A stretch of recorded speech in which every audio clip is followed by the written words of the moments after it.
साथियों नमस्कार, स्वागत है आपका हमारे YouTube channel study circle with BP में। हम बात कर रहे हैं मध्य प्रदेश चयन परीक्षा वर्ग 2 हिंदी साहित्य को लेकर के। वर्ग 2 हिंदी साहित्य की 50 प्रश्नों की सीरीज का जो है हम इस सीरीज चला रहे हैं। प्रतिदिन आपको 50 प्रश्न हम जो है अपने चैनल पे लेकर के आते हैं। 50 प्रश्नों का आज ये पार्ट 4 है। इसी के साथ ये टॉपिक हमारा समाप्त हो जाएगा, हिंदी भाषा का इतिहास एवं क्षेत्र। इसके बाद हम हिंदी साहित्य के इतिहास के प्रश्न चालू करेंगे। ये प्रश्न आपको वर्ग 2 के लिए बिल्कुल रामबाण साबित होने वाले हैं यदि आप इनको बहुत अच्छे से देख लेते हैं। UGC net, JRF, Kendriya Vidyalaya, D triple S B, Navodaya Vidyalaya और एकलव्य विद्यालय सभी के लिए प्रश्न काफ़ी महत्वपूर्ण है। शुरू करते हैं आज का पहला प्रश्न और देखते हैं क्या है हमारे पहले प्रश्न में। इससे पहले आपसे रिक्वेस्ट है, यदि वीडियो आपको पसंद आए तो इसको लाइक कर दें और हमारे चैनल को सब्सक्राइब कर दें ताकि आप जो है अच्छी से तैयारी कर सकें। यदि आप चाहते हैं कि आपको समय पर वीडियो का नोटिफिकेशन भी मिल जाए तो बेल आइकन भी प्रेस कर सकते हैं। शुरू करते हैं आज का पहला प्रश्न, बढ़ते हैं पहले प्रश्न की तरफ। हमारा प्रश्न है, भाग्यवती उपन्यास के लेखक इनमें से कौन है? जो भाग्यवती उपन्यास है इसके लेखक हैं श्रद्धाराम फुल्लौरी। ऑप्शन नंबर सी हमारा राइट उत्तर है। भाग्यवती उपन्यास के लेखक श्रद्धाराम फुल्लौरी हैं। बढ़ते हैं हम अपने अगले प्रश्न की तरफ। हमारा अगला प्रश्न है, किसका संबंध कलकत्ता के फोर्ट विलियम कॉलेज से नहीं था? जो कलकत्ता में सन 1911 में फोर्ट विलियम कॉलेज बनाया गया था, किसका संबंध फोर्ट विलियम कॉलेज से नहीं था? सदल मिश्र, इंसाअल्लाह खां या लल्लू लाल या लक्ष्मण सिंह? जो ऑप्शन नंबर डी है लक्ष्मण सिंह, इनका फोर्ट विलियम कॉलेज से संबंध नहीं था। बाकी सदल मिश्र, इंसाअल्लाह खां और लल्लू लाल, इन तीनों का संबंध कलकत्ता के फोर्ट विलियम कॉलेज से है। यहाँ पे इन्होंने कार्य किया है। हमारा अगला प्रश्न है, इनमें से कौन सी कृति मुल्ला दाऊद की है? हमें बताना है कि कौन सी कृति मुल्ला दाऊद की है। जो ऑप्शन नंबर ए है चंदायन, यह मुल्ला दाऊद की कृति है। मधुमालती, हंस जवाहर और मृगावती, चंदायन जो है मुल्ला दाऊद की नहीं है। केवल ऑप्शन नंबर ए जो है चंदायन, यह मुल्ला दाऊद की है। ऑप्शन नंबर सी, बी और डी किसकी कृतियां हैं आपको कमेंट करके बताना है। एक बार कमेंट करके जरूर बताएं। बढ़ते हैं हम अपने अगले प्रश्न की तरफ। हमारा अगला प्रश्न है, भाषा योग वशिष्ठ नामक कृति के रचयिता कौन है? शिव प्रसाद सितारे हिंद, राम प्रसाद निरंजनी, श्रद्धाराम फुल्लौरी या भारतेंदु हरिश्चंद्र? जो ऑप्शन नंबर बी है राम प्रसाद निरंजनी भाषा योग वशिष्ठ नामक कृति के रचयिता है। ऑप्शन नंबर बी हमारा सही उत्तर है। हमारा अगला प्रश्न है, इनमें से किस पत्रिका के संपादक भारतेंदु बाबू हरिश्चंद्र थे? ऑप्शन है कवि वचन सुधा, सरस्वती, इंदु और चांद। जो हमारा राइट उत्तर है वह है ऑप्शन नंबर ए, कवि वचन सुधा पत्रिका के संपादक भारतेंदु बाबू हरिश्चंद्र थे। सरस्वती पत्रिका का सबसे पहले संपादन जो किया था वह किया था आचार्य श्याम सुंदर दास ने और इंदु पत्रिका का किया था जयशंकर प्रसाद ने। इस प्रश्न का राइट उत्तर है ऑप्शन नंबर ए। बढ़ते हैं हम अपने अगले प्रश्न की तरफ। हमारा जो अगला प्रश्न है वह है, हिंदी का पहला साप्ताहिक पत्र किसे माना जाता है? प्रजामित्र, उद्दंत मार्तंड, प्रजाहितैषी या चांद? ऑप्शन नंबर बी जो है हमारा राइट उत्तर है। उद्दंत मार्तंड को हिंदी का पहला साप्ताहिक पत्र माना जाता है। हमारा अगला प्रश्न है, अंग्रेजी शासन काल में हिंदी को स्कूलों में प्रवेश दिलाने का श्रेय किस हिंदी सेवी व्यक्ति को जाता है? अंग्रेजी शासन काल में हिंदी को स्कूलों में प्रवेश दिलाने का जो श्रेय है वह जाता है राजा शिव प्रसाद सितारे हिंद को। राजा शिव प्रसाद सितारे हिंद हैं जो इनको अंग्रेजी शासन काल में हिंदी को स्कूल में प्रवेश दिलाने का श्रेय जाता है। इस प्रश्न का उत्तर है ऑप्शन नंबर सी। हमारा अगला प्रश्न है, इनमें से कौन सा व्यंजन मूल व्यंजन नहीं है?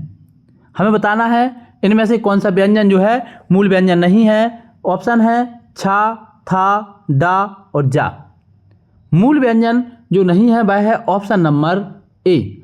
ऑप्शन नंबर ए जो है यह मूल व्यंजन नहीं है बल्कि यह संयुक्त व्यंजन है। हिंदी में हमारे 4 संयुक्त व्यंजन होते हैं, एक छा, एक त्रा, एक ग्या और एक स्रा। इन चारों को जो है संयुक्त व्यंजन की श्रेणी में रखा गया है और जो ये है 2 व्यंजन से मिलके बने हैं। जैसे छा की बात करें तो यह मिलके बना है का और षटकोण के सा और आ से। त्रा की बात करें तो ये मिलके बना है ता, रा और आ से।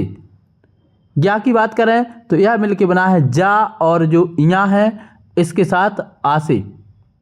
इसके अलावा सरा की बात करें तो बना है आधा सा और आधे रा और आधे आ से। जब हम इनका वर्ण विच्छेद करते हैं तो कुछ इस तरीके से बनता है।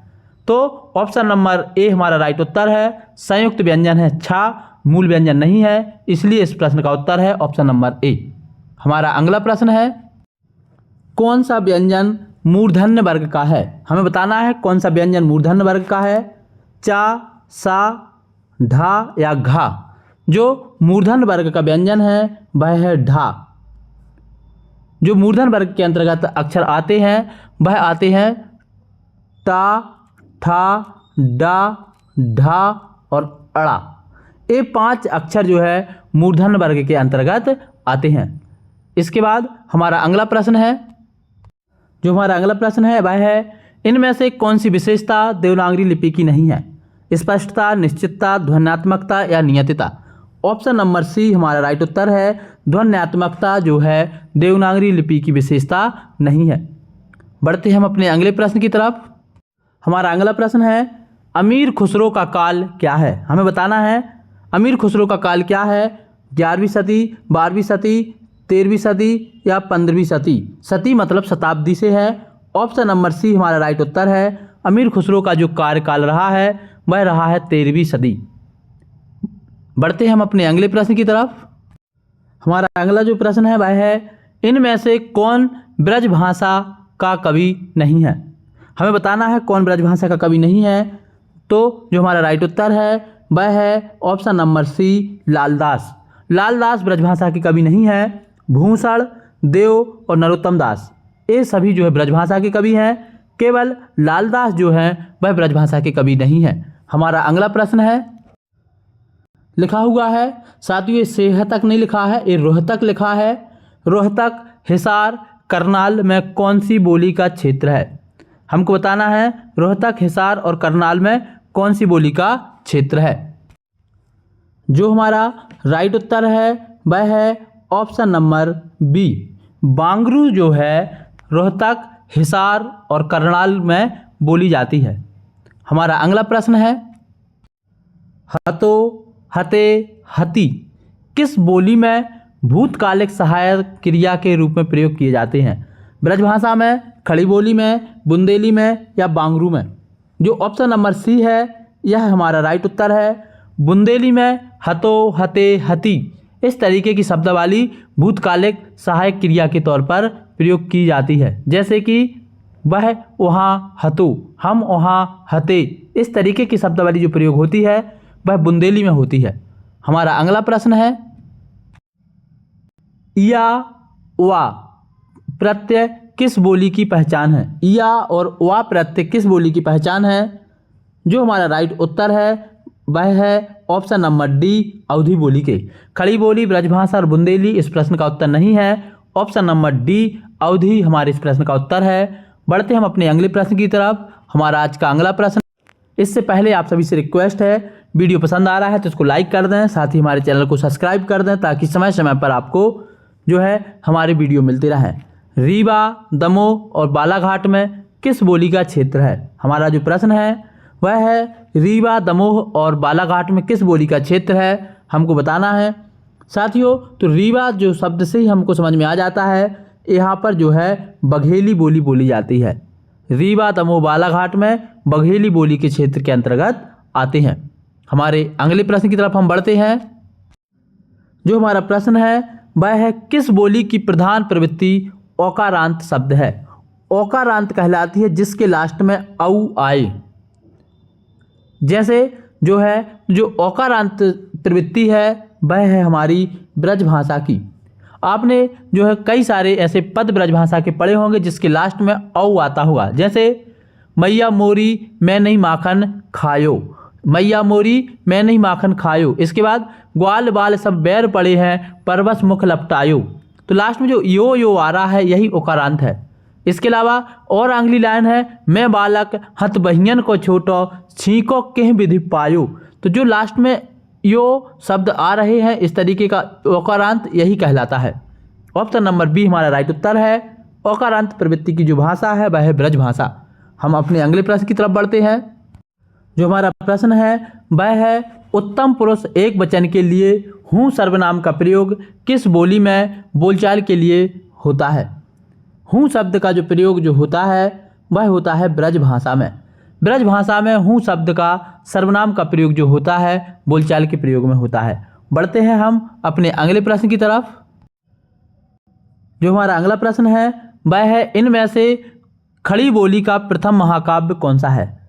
पृथ्वीराज रासो, प्रिय प्रवास, साकेत या कामायनी। जो ऑप्शन नंबर बी है प्रिय प्रवास, अयोध्या सिंह उपाध्याय हरिऔध का जो महाकाव्य है यह हिंदी खड़ी बोली का प्रथम उपन्यास माना जाता है।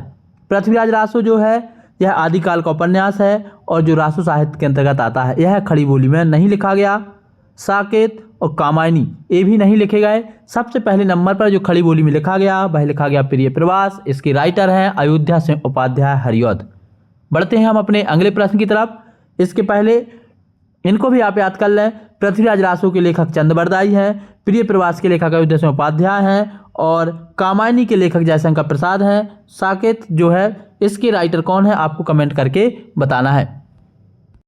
हमारा अगला प्रश्न है, प्रिय प्रवास का रचना काल क्या है। 1920, 1918, 1914, 1910। जो ऑप्शन नंबर सी है 1914 प्रिय प्रवास का रचना काल है।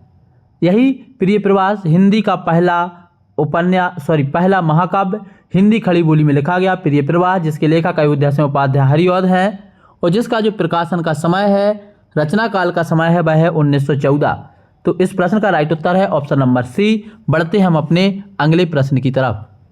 हमारा जो अगला प्रश्न है वह है, कश्मीर सुषमा किस कवि की काव्य कृति है। सुमित्रानंदन पंत, नाथूराम शर्मा शंकर, श्रीधर पाठक या गया प्रसाद शुक्ल सनेही। जो कश्मीर सुषमा है यह जो रचना है यह श्रीधर पाठक की है। ऑप्शन नंबर सी हमारा राइट उत्तर है। बढ़ते हैं हम अपने अगले प्रश्न की तरफ। अगला प्रश्न है, भारत भारती के रचनाकार का नाम बताइए। हरिऔध, मैथिली शरण गुप्त, रामनरेश त्रिपाठी या माखनलाल चतुर्वेदी। जो ऑप्शन नंबर बी है मैथिली शरण गुप्त भारत भारती की रचनाकार हैं। जो भारत भारती एक ग्रंथ है, एक पुस्तक है जो भारत भारती को लिखा है वह लिखा है मैथिली शरण गुप्त ने। इस प्रश्न का राइट उत्तर है ऑप्शन नंबर बी। हमारा अगला प्रश्न है, लाक्षणिक पदावली का प्रयोग खड़ी बोली में कब अधिक हुआ। वैसे तो लाक्षणिकता का प्रयोग साहित्य में हमेशा से होता रहा है, लेकिन हमको बताना है कि लाक्षणिक बोली का प्रयोग सबसे अधिक कब हुआ। जो लाक्षणिकता है जहाँ पर जो है बात को एक से ज़्यादा कई वे में कही गई हो, कि बात हम कह कुछ और रहे हैं और उसके कई सारे अर्थ हों, जिसमें रहस्यवाद छुपा हो, तो ये सारी की सारी विशेषताएं छायावाद की हैं। ऑप्शन नंबर सी हमारा राइट उत्तर है। हिंदी साहित्य के विकास का जो युग है तीसरे नंबर का छायावाद, उसी की विशेषता है लाक्षणिकता। हिंदी के विकास में जो 6 क्रम है, सबसे पहले नंबर पर भारतेंदु युग, फिर है द्विवेदी युग, फिर है छायावाद, प्रगतिवाद, प्रयोगवाद, फिर प्रगतिवाद, नई कविता। इस तरीके से जो है हिंदी भाषा का विकास हुआ है। बढ़ते हम अपने अगले प्रश्न की तरफ। हमारा अगला प्रश्न है, अज्ञेय किस काल के कवि हैं। भारतेंदु युग, द्विवेदी युग, प्रगतिवाद या प्रयोगवाद। जो अज्ञेय हैं वह प्रयोगवाद के कवि हैं। 1943 में जब पहला तार सप्तक आया तभी से प्रयोगवाद की शुरुआत हुई और पहले तार सप्तक जो लेकर के आए वह लेके आए थे सच्चिदानंद, हीरानंद, बादशाहनंद, अज्ञेय। पिछले प्रश्न में शायद मैंने आपको कुछ एक स्टेप गलत बता दिया है, उसको मैं त्रुटि को सुधार करते हुए फिर से आपको बताता हूँ कि हिंदी का जो विकास है आधुनिक काल का वह इस तरीके से है। पहले नंबर पर भारतेंदु युग, दूसरे नंबर पर द्विवेदी युग, तीसरे नंबर पर आएगा आपका छायावाद, छायावाद के बाद आएगा आपका प्रगतिवाद, प्रगतिवाद के बाद आएगा प्रयोगवाद, प्रयोगवाद के बाद आएगा नई कविता। इस तरीके से जो है इनका क्रम है। शायद पिछले प्रश्न में जो मैंने बता दिया था, पहले आपको प्रयोगवाद उसके बाद प्रगतिवाद बताया था, ऐसा नहीं है। जो है प्रयोगवाद के पहले जो आया है आपका वह प्रगतिवाद आया है। बढ़ते हम अपने अगले प्रश्न की तरफ। और अगला प्रश्न है, शायद वह आया हो यह वाक्य किस काल का है। शायद वह आया हो यह वाक्य जो है संभाव्य वर्तमान का है, क्योंकि शायद लगाया है, संभावना है कि शायद वह आया हो। इस प्रश्न का राइट उत्तर है ऑप्शन नंबर सी। बढ़ते हैं हम अपने अगले प्रश्न। अगला प्रश्न है यदि तुम आते तो मैं जाता का काल निर्धारण कीजिए। तो इसका जो राइट उत्तर है वह है हेतु हेतु मदभूत। हेतु हेतु मदभूत जो है इस प्रश्न का राइट उत्तर है कि यदि तुम आते तो मैं जाता। जहाँ पर कंडीशन अप्लाई हो वहाँ पर होता है हेतु हेतु मदभूत। बढ़ते हैं हम अपने अगले प्रश्न की तरफ। अगला प्रश्न है वह जाए तो मैं आऊं, यह वाक्य इनमें से किस काल का है। वह जाए तो मैं आऊं जो यह वाक्य है यह है हेतु हेतु मद भविष्यत। हेतु हेतु मद भविष्यत काल का ये वाक्य है, इसलिए इस प्रश्न का राइट उत्तर है ऑप्शन नंबर बी। बढ़ते हैं हम अपने अगले प्रश्न की तरफ। अगला प्रश्न है वह है इनमें से कौन सी बोली बिहारी वर्ग की है। जो बिहारी वर्ग है, बिहारी भाषा है, बिहारी भाषा के अंतर्गत 3 बोलियां आती हैं। कौन कौन सी आती हैं? मगही, मैथिली और भोजपुरी। सबसे पहले नंबर पे आती है, हम यदि तीनों बोलियों के नाम लिखें तो मगही, मैथिली और भोजपुरी। इस तरीके से जो है हम देखते हैं कि बिहारी भाषा में 3 बोलियां आती हैं, मगही, मैथिली और भोजपुरी। इसलिए इस प्रश्न का जो राइट उत्तर होगा वह होगा option number C, Magahi Bihari वर्ग की बोली है। बढ़ते हैं हम अपने अगले प्रश्न की तरफ। हमारा अगला प्रश्न है इनमें से कौन सा व्यंजन या कौन सा वर्ण द्विगुण व्यंजन कहलाता है। जो ऑप्शन नंबर बी है यह हमारा राइट उत्तर है। जो हमारी वर्णमाला के अक्षर होते हैं, जैसे एक अड़ा बनता है और एक पढ़ने वाला अड़ा बनता है। एक इसको सड़क वाला अड़ा बोल सकते हैं, इसको जो है पढ़ने वाला अड़ा बोल सकते हैं। इन दोनों को जो है द्विगुण व्यंजन में रखा जाता है। इस प्रश्न का राइट उत्तर है ऑप्शन नंबर बी। बढ़ते हैं हम अपने अगले प्रश्न की तरफ। अगला प्रश्न है पानी शब्द में कितने वर्ण हैं। हमें बताना है जो पानी शब्द है इसमें कितने वर्ण हैं, 2, 3, 4 या 5। तो ऑप्शन नंबर सी हमारा राइट उत्तर है। पानी शब्द में जो वर्ण हैं वह हैं आपके 4। कैसे 4 वर्ण हैं आप देख लीजिए। जब पानी शब्द का हम वर्ण विच्छेद करेंगे कुछ इस तरीके से बनेगा कि